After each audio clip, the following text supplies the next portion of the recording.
बड़ी सुंदर घटना। एक राजकुमारी थी, मेवाड़ में रहती थी। मेवाड़ जहां मीराबाई ने भी काफी समय भक्ति करी। बोलो जय श्री कृष्ण। तो मेवाड़ में राजकुमारी रहती। एक बार घूमते घूमते वृंदावन आ गई। वृंदावन में गोवर्धन चले गई। गोवर्धन जी में भगवान श्री कृष्ण का ही स्वरूप, जिनको श्रीनाथ जी कहते हैं, वहां दर्शन करने चली गई। दर्शन करने गई तो पहली बार वृंदावन गई, पहली बार गोवर्धन भगवान के दर्शन हुए। जब वापस अपने गांव जा रही मेवाड़, तो उसे बड़ा रोना आ रहा था कि इतना आनंद तो कभी आया नहीं, इतनी मौज तो कभी आई नहीं। बोलो जय श्री कृष्ण। ऐसे दर्शन तो कभी हुए नहीं। कई मंदिरों में गए, पर ऐसे अद्भुत दर्शन पहली बार उसे हुए। बड़ा आनंद आया। आपने भी शायद कभी कभी महसूस किया होगा कि हम वही विग्रह भले रोज देखते हैं, है ना, भगवान वही आ रोज दिसंदा आयूं, पर के न के नहीं भगवान कुछ अलग भी नजर ही ना। ये बहुत संगत का अनुभव है। बोलो जय श्री कृष्ण। है ना, है भगवान वही, पर कभी कुछ अलग भी नजर आते हैं, वो प्रेम के वश। इंद्रेश महाराज जी तो कहते हैं कि वो जो उनके गिरधर लाल जी हैं, वो जब आए थे तो थोड़े पतले थे, अब मोटे हो गए। बोलो जय श्री कृष्ण। हाँ, उनका भाव कि उनको ऐसा लगता है कि भगवान अब थोड़े मोटे हो गए। और थी भी व्यावजन भैया। हाँ, बोलो राम। तो वो राजकुमारी गई दर्शन करने, उसका नाम अजब कुमारी। क्या नाम था भाई? अजब कुमारी। बड़े राजा की वो बेटी राजकुमारी थी। दर्शन करने गई, बड़ा आनंद आया। जब वापस आई रोने लगी। अपने पिताजी से कहा, पिताजी मुझे कुछ दिन फिर वृंदावन भेजो। बोले अभी तो आई हो। बोले नहीं, मुझे फिर दर्शन करना है। पिता ने मना किया, पर रोने लगी और व्याकुल हो गई कि मुझे फिर जाना है, फिर जाना है। अरे नहीं, पिताजी मना करते हैं। राजा साहब कहते हैं नहीं भैया, वो कई लोग जाते हैं वृंदावन फिर वापस नहीं आते, पता नहीं तुम भी वापस आओ कि नहीं, वहीं की ना हो जाओ। तब उसने वचन दिया, बोले नहीं नहीं आप चिंता मत करो, मैं कुछ दिन में वापस जरूर आऊंगी, पर कुछ दिन के लिए मुझे जाने दो। बड़ी जिद की तो पिता ने कहा ठीक है तुम जाओ, पर वचन देकर जाओ, कुछ दिन में वापस आओगी। बोलो जय श्री कृष्ण।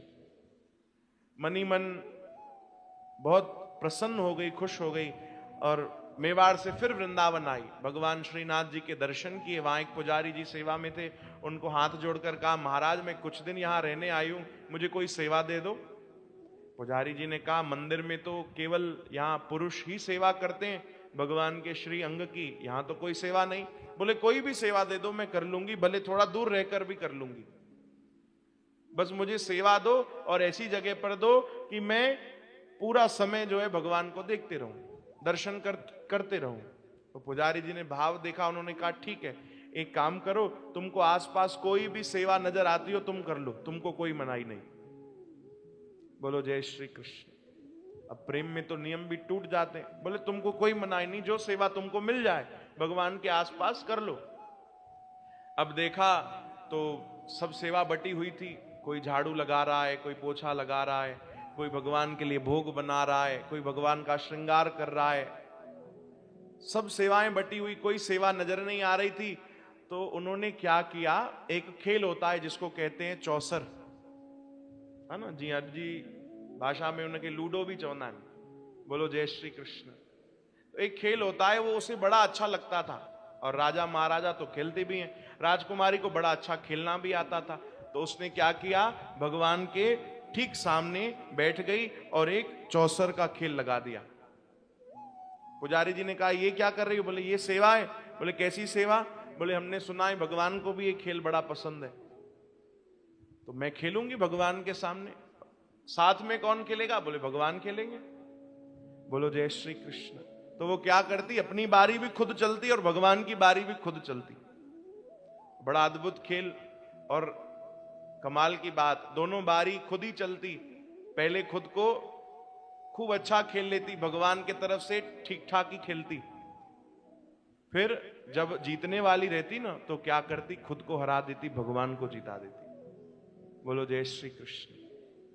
सब उसका खेल देखते, बड़े बड़े पुजारी आकर देखते, बोले वाह क्या अद्भुत खेल रही है, अब तो बस जीत जाएगी, अब तो जीतने वाली है, जीतने वाली। आखिरी बाजी ऐसे चल देती, खुद हार जाती, भगवान को जिता देती। सब देख के हैरान, अरे दूसरों की तो छोड़ो, उसका खेल तो भगवान भी देखते थे। बोलो जय श्री कृष्ण। कई भक्तों ने दर्शन किया कि जब अजब कुमारी खेलती थी तो एक भक्त ने दीदार किया कि भगवान के भी पसीने छूट रहे हैं। बोलो जय श्री कृष्ण।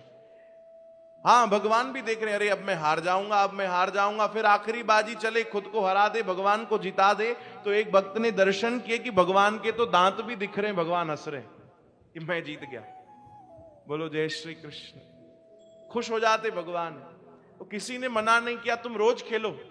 वो भी सारा दिन भगवान को देखती और वो खेल खेलती। एक दिन पिताजी ने उनके जो राजा थे, उन्होंने कुछ सैनिक भेजे, मंत्री को भेजा, बोले जाओ मेरी राजकुमारी को वापस ले आओ, काफी दिन हो गए, अब ज्यादा दिन वृंदावन में न रहे, नहीं तो वहीं की हो जाएगी, जल्दी वापस ले आओ। सैनिक आ गए, मंत्री जी आ गए, बोले राजकुमारी जी महाराज ने याद किया है, आप वापस चलो। बोले कुछ दिन और, बोले नहीं पिताजी ने मना किया है, आज ही आपको चलना पड़ेगा। तब अजब कुमारी ने कहा ठीक है, एक आखिरी खेल खेलने दो भगवान के साथ, आखिरी विदाई खेल भी खेल लूं। लगाया फिर चौसर, खेलना शुरू किया। अपनी बारी चली, खूब जबरदस्त चली, भगवान फिर घबराने लगे। बोलो जय श्री कृष्ण। आखिरी बाजी जब चलने वाली थी, आज तो ऐसी गजब की उसने खेल खेला, ऐसा गजब का कि लगा आज तो अजब कुमारी जीतेगी, आखिरी दिन है भैया, एक बार तो जीत कर जाए। बोलो जय श्री कृष्ण। पर नहीं, उसने वैसा ही कि आखिरी बाजी ऐसे चली कि बस रखने वाली थी वो, अपनी बाजी चलने वाली थी, खुद को हराकर भगवान को फिर जिताने वाली थी। आकर श्री भगवान ने हाथ पकड़ लिया। बोलो जय श्री कृष्ण। भगवान श्री कृष्ण श्रीनाथ जी ने आकर हाथ पकड़ लिया। जब देखा इतना कोमल हाथ, ऊपर देखे तो और कोई नहीं, ये तो मेरे श्री भगवान है। और उस समय मंदिर में और कोई नहीं। आहा, जब भगवान ने देखा कि भैया ये रोज खेलकर खुद को हराकर मुझे जिताकर जाती है, भगवान प्रसन्न हो गए। भगवान ने गले से लगाया। बोलो जय श्री कृष्ण। वो सही कहते हैं, हारे को हरि मिले। हार गई, भगवान मिल गए। हम हारना ही तो नहीं सीख रहे। बोलो जय श्री कृष्ण। हमें हर जगह जीत चाहिए। पोक्ति छा चौंदा है, हारे को हरि मिले, जीते को जमदूत। बोलो जय श्री कृष्ण। वो जमजा दूत त नजर ही ना को सामूही। अजब कुमारी ने देखा कि मैं जिसकी भक्ति करती हूं, जिससे इतना प्रेम, वो साक्षात भगवान खड़े। भगवान कह रहे हैं, अजब कुमारी तुम्हारी गजब भक्ति है। यहां लोग खुद को जिताना चाहते हैं, पर कमाल है, तुम रोज खुद को हराती गई, रोज खुद को। भगवान प्रसन्न हो गए। बोले तुम्हारे खेल से, तुम्हारे भक्ति से हम प्रसन्न हैं, बताओ तुमको क्या चाहिए, तुम जो मांगोगी आज तुमको देंगे, आज हम बहुत खुश हैं। बोलो जय श्री कृष्ण। जो भी मांगो। तब राजकुमारी अजब कुमारी ने कहा कि प्रभु अगर वाकई आप प्रसन्न हो, मुझ पर कृपा करना चाहते हो, तो मुझे बस एक वचन चाहिए। कौन सा वचन? बोले आज आप यहां विराज रहे हो गोवर्धन में, आप हमारे गांव मेवाड़ में भी विराजो, यानी उते भी अचो, तव्हां उते भी तव्हांजो मंदिर हुजे। छो जो मुंहिंजो पीउ मुंहिंजो पिता मूंखे बार बार अचण त ॾींदो कोन तव्हांजा दर्शन करण जे लाइ, वो मुझे रोज रोज नहीं आने देंगे। मैं चाहती हूं आप हमारे गांव आओ। बोलो जय श्री कृष्ण। तब भगवान ने कहा देखो हमारा नियम है, हम ब्रज को छोड़कर नहीं जाते। भगवान के नियम सुनो भाई ध्यान से। भगवान कह रहे हम ब्रज को छोड़कर नहीं जाते, अगर कहीं जाते भी हैं तो हमको याद तो ब्रज की आती है।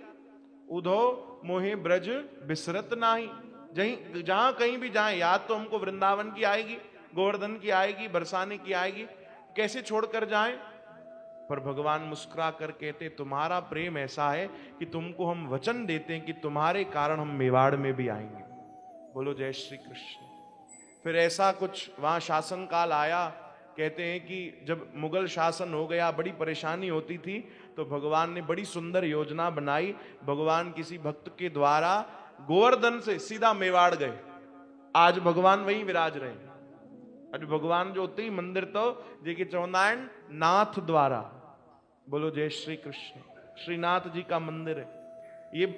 अजब कुमारी के और मीराबाई की भक्ति के कारण भगवान आज भी विराज रहे हैं। भक्ति में इतनी शक्ति है, प्रेम में इतनी शक्ति है कि जो ब्रज भगवान को सबसे ज्यादा प्रिय भगवान वो छोड़कर भी आ गए। बोलो जय श्री कृष्ण।